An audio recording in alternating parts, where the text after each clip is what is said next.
Alvorada, bem-vindos a mais um episódio de Mercados e Empresas. Eu sou o Rui Queiroz e hoje vou-vos falar um bocado sobre as tarifas e a importância que elas estão a ter na evolução do mercado e três empresas que estão a sofrer com esta questão das tarifas e que podem ser boas oportunidades para irmos buscar, se calhar, uma valorização acima do Nasdaq para este ano. Vou começar então porque é que o mercado anda-se a comportar como se anda a comportar. Estou a gravar este episódio no dia 14 de janeiro. O episódio, quando sair, quando vocês estiverem a ver este episódio, já vai ser dia 21 de janeiro, portanto já vai ser depois da posse do Trump. Sabemos que para o primeiro dia de tomada de posse estão preparadas muitas leis e ele está a preparar bastantes leis.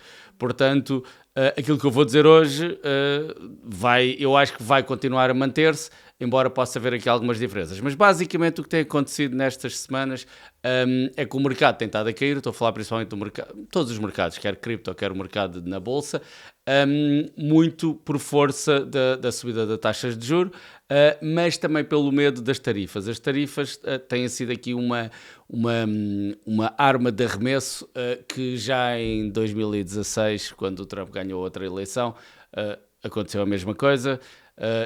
Ele basicamente ele é muito vocal, não é? Como nós sabemos, ele gosta de falar, gosta de picar, gosta principalmente de tentar, através de um diálogo muito duro, marcar posições de força nas negociações. E é exatamente isto que está a acontecer, porque os Estados Unidos têm uma coisa muito importante que é deles, que é o dólar. O dólar está bastante alto. Esse é um dos objetivos, ou pode ser um dos objetivos, isto nunca é dito, obviamente, mas pode ser um dos objetivos da administração que vai entrar, mostrar um dólar alto.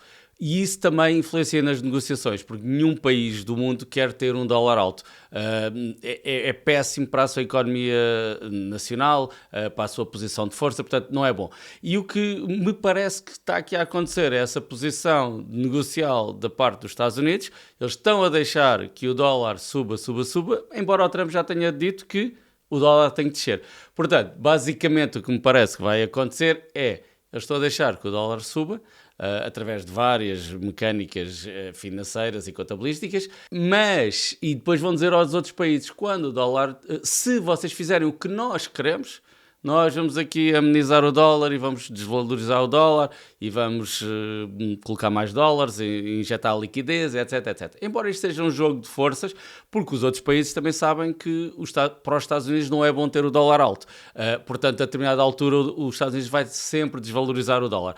Portanto, há aqui um grande jogo de poder e que vai ser muito importante para as empresas que eu vou falar agora, que são três empresas que estão na área das que mais está exposta a esta questão das tarifas, que neste caso são chips chips e memória, são as três empresas que eu vou falar. E porquê é que eu vou falar destas três empresas? Eu não tenho nenhuma posição aberta em nenhuma destas empresas de momento, mas pela evolução de preço nas últimas semanas, parece-me que pode ser uma boa oportunidade depois desta questão toda das tarifas ser resolvida, se for resolvida como eu julgo que vai ser resolvido, que é, vamos chegar aqui a um acordo que vai ser um acordo que não é aquilo que o Trump diz, não é? O Trump diz sempre que é o fim do mundo e vão conquistar tudo, e a Groenlândia, etc. E depois no final não acontece nada assim. É só uma posição de força. E quem acha... quem se lembra de 2016, 2017, quando o Trump dizia que iam fazer um muro no México e quem pagava era o México, e não aconteceu nada disso, não é? Nem o México pagou, nem sequer o Trump fez o muro, não é? Quem acabou o muro, ou quem fez a maior parte do muro, até foi a administração seguinte do Biden, e o México não pagou nada. Portanto, isto são as bocas que ele manda, e depois os comentadores da televisão passam horas a falar disto, como se fosse o fim do mundo, e não é o fim do mundo. O homem não vai invadir a Groenlândia, não vai acontecer nada dessas coisas. Isto é tudo posições negociais de força. E em relação aqui ao que nos interessa, as três empresas, basicamente, é a AMD, a Qualcomm e a Micron. São três empresas que estão nesta área de tecnologia de hardware, de chips. A Micron é de memória, mas o que me chamou a atenção, e agora vou passar pelos gráficos, só para nós vermos, e vocês vão também ver o gráfico que eu vou estar a falar. Eu vou começar primeiro com o gráfico da AMD. A AMD toda a gente conhece, é concorrente diretíssimo da Nvidia. também da Intel. A AMD sempre foi uma empresa que viveu na sombra da Intel, agora vive na sombra da Nvidia, porque toda a gente vive na sombra da Nvidia.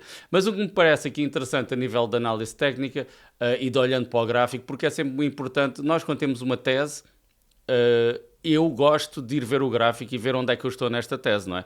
Portanto, a minha tese é qual? É estas questões das tarifas vão ser resolvidas de uma forma em que ninguém vai perder muito, portanto, vai chegar a um acordo, e nessa altura provavelmente vamos estar prontos para esta subida. Os Estados Unidos não têm grande interesse que a China tenha estes chips, os chips da AMD, da Intel, nenhum deles. E portanto eles estão a fazer este jogo. Mas também isto é muito política. Na realidade a China também consegue desenvolver ou está a começar a desenvolver toda a sua tecnologia.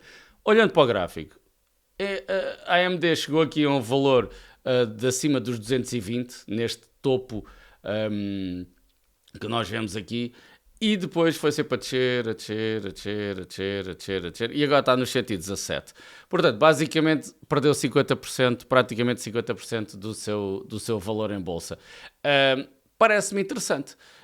É uma empresa que está a trabalhar nesta área, que é uma área de futuro. Os próximos anos vão ser fortíssimos a nível de inteligência artificial e é preciso hardware que nunca mais acaba, e não vai ser não vai ser uma empresa ganha, acho eu. Acho que vai começar. Agora é a Nvidia está a ganhar, claramente, mas eu acho que não vai ser esse o futuro. Vai haver aqui vários nichos e vai haver várias componentes. Mas o gráfico está muito interessante. Eu até agora ainda não comprei. Eu estou a olhar para este nível aqui um bocadinho mais abaixo, aqui à volta dos 100. Se ela chegar lá, eu vou carregar. Não tenho certeza que chegue. E se não chegar, depois logo se observa aqui o que é que eu vou fazer. Não tenho a certeza que vá comprar, mas parece-me interessante a AMD. Se nós olharmos para as outras empresas que eu tenho aqui, a Micron, por exemplo. A Micron é uma empresa um bocado diferente, é uma empresa já muito antiga, etc. E eles são especialistas em memórias e em storage, portanto em discos rígidos, etc. Mas o gráfico é muito parecido. A nível de percentual não é bem, mas a nível do olhar para o gráfico é muito parecido. Esta parte toda das memórias, da storage, etc., vai ser fundamental no futuro. Portanto, a Micron parece-me uma empresa também interessante e em termos de gráfico está muito parecido, levou uma grande porrada, vamos dizer assim, está cá em baixo, parece-me interessante. É olhar e observar. Não tenho ações da Micron. Qualcomm. Qualcomm é uma empresa de chips focada em telemóveis. Essa é uma parte que ainda não está na ordem do dia, vamos dizer assim, ou seja, não é aquilo que nós ouvimos falar mais. Hoje em dia ouve-se falar dos chips para os mainframes, que é o que a Nvidia está a fazer para grandes máquinas, mas a nível local do nosso telemóvel vai ser extremamente importante termos chips muito mais poderosos, e a Qualcomm é o principal fornecedor de chips. Tem os Snapdragons, que para quem segue telemóveis, toda a gente já ouviu falar que tem o Snapdragon, whatever. O gráfico é igual. Curioso, não é? Mas não é curioso porque isto acontece sempre da mesma forma. Também não tenho ações neste momento da Qualcomm. Qualquer uma delas parece-me muito interessante. Quero-vos também falar aqui um bocadinho de como é que elas estão a nível de price to earnings, para vermos aqui algumas diferenças, se quiserem escolher alguma delas. Não é aconselhamento financeiro, minimamente, mas é para fazer um ponto de situação, porque me parece uma área, e estas três empresas em particular, interessantes. Muito mais interessantes do que a Nvidia, muito mais interessantes do que o Palo Alto, que é outra empresa, neste aspecto de um swing trade, ok? A nível, se nós estivermos a olhar para, ok, estamos a olhar para chips no global, o que eu poderei dizer é sempre a mesma coisa em qualquer área de atividade, em qualquer setor de atividade, que é, nós temos de estar com os vencedores, ok? Os vencedores são aqueles que, quando houver uma descida, são os primeiros a subir. Não vai ser nenhuma destas, ok? Estas não são neste momento os vencedores. Pode ser que sejam no futuro, mas neste momento não são. Neste momento, Palo Alto, a Nvidia, principalmente a Nvidia, são os grandes vencedores. Não obstante, em termos de, se a gente quiser curto prazo e irmos buscar aqui este bocado que já desceu, Estas três parecem-me a nível de gráficos mais interessantes. A nível de price to earnings, muito rapidamente, a AMD faz CPUs, faz GPUs, trabalha em data centers, tem um price to earnings hoje de 107, portanto já sabem, se demoram 107 anos para pagar o investimento, não é? Se nós metemos 1000 euros agora em dividendos, só daqui a 107 anos vamos receber de novo os 1000 euros. E só que tem para os próximos 12 meses, os analistas, portanto, os analistas são uma série de pessoas que estão a analisar estas empresas e depois os sites fazem uma média do que é que cada analista tem, disse. E a média dos analistas para os próximos 12 meses é 29. Ou seja, o que eles estão a dizer é que a AMD, a este preço, o price to earnings é só 29. Quer dizer que a expectativa é que ela suba bastante. Pode não subir bastante, mas para ter um PE de 107, daqui a 12 meses, ela, dado que eles estão a pensar que vai ter 29 a este preço, quer dizer que ela vai subir bastante. Portanto, em termos desta análise, parece-me é outro ponto que é interessante.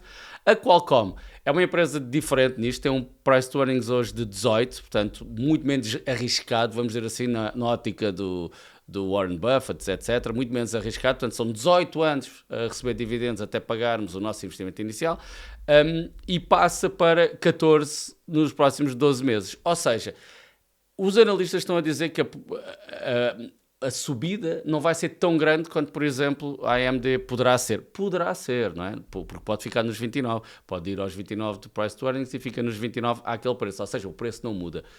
Ninguém sabe o futuro, mas é esse o ponto. Aqui no nível da Micron, que hoje tem um price to earnings de 28, a expectativa dos analistas é que passe para 12.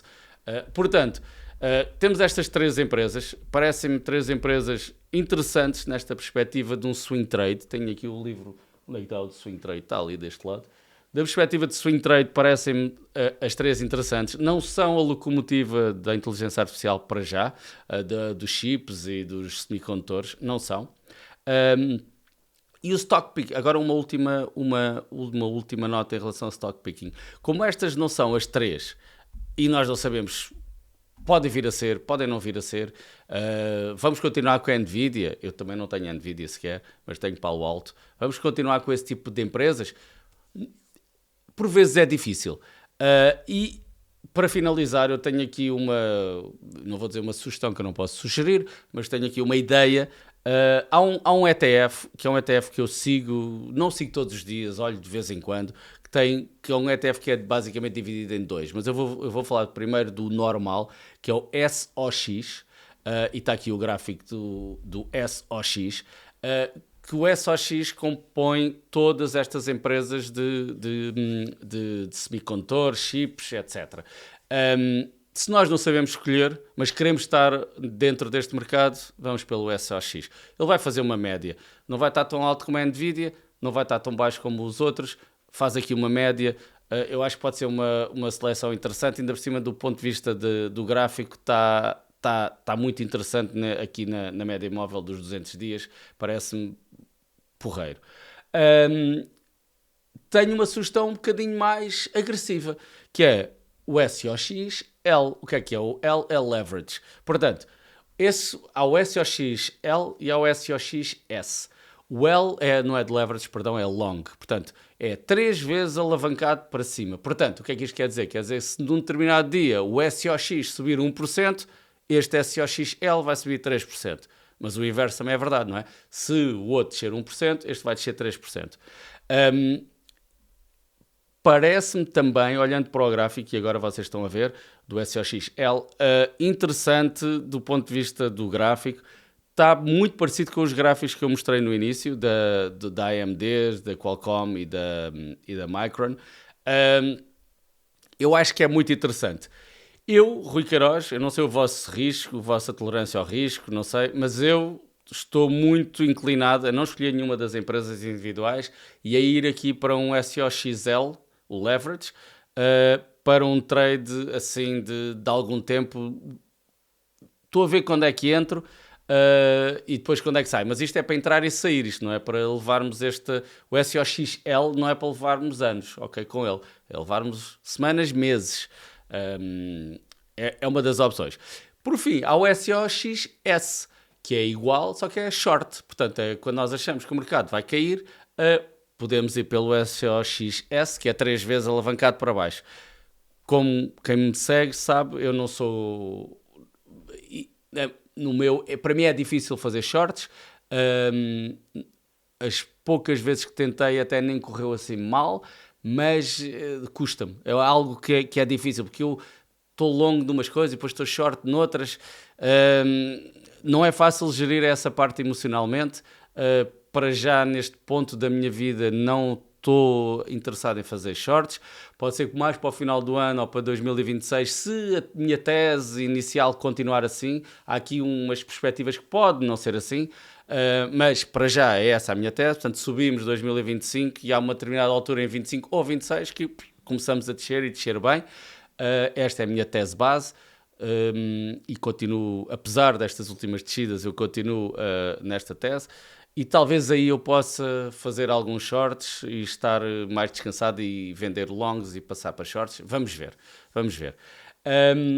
Mas para já é isto. Esta é a minha apresentação sobre este setor de atividade, aqui que está na moda e que vai continuar na moda durante anos a fins. Não sei quantos anos, mas vai continuar. Há muitos players nisto. Hoje eu falei-vos de 3, mais estes ETFs. Falei também que os campeões disto é a Nvidia, Palo Alto, e a Broadcom também, que é outra empresa que eu ainda não tinha falado. Esses são os que estão a ser mais campeões nisto. Mas é muito interessante estar a olhar para as outras, porque as outras fazem o catch-up também. Elas também não ficam a dormir. Estão a olhar e como o mercado vai ser tão grande e tão brutal, eu acho que há espaço para muita coisa. E a Micron, por exemplo, é muito específica numa área, a Qualcomm também, a Nvidia não faz concorrência com a Qualcomm.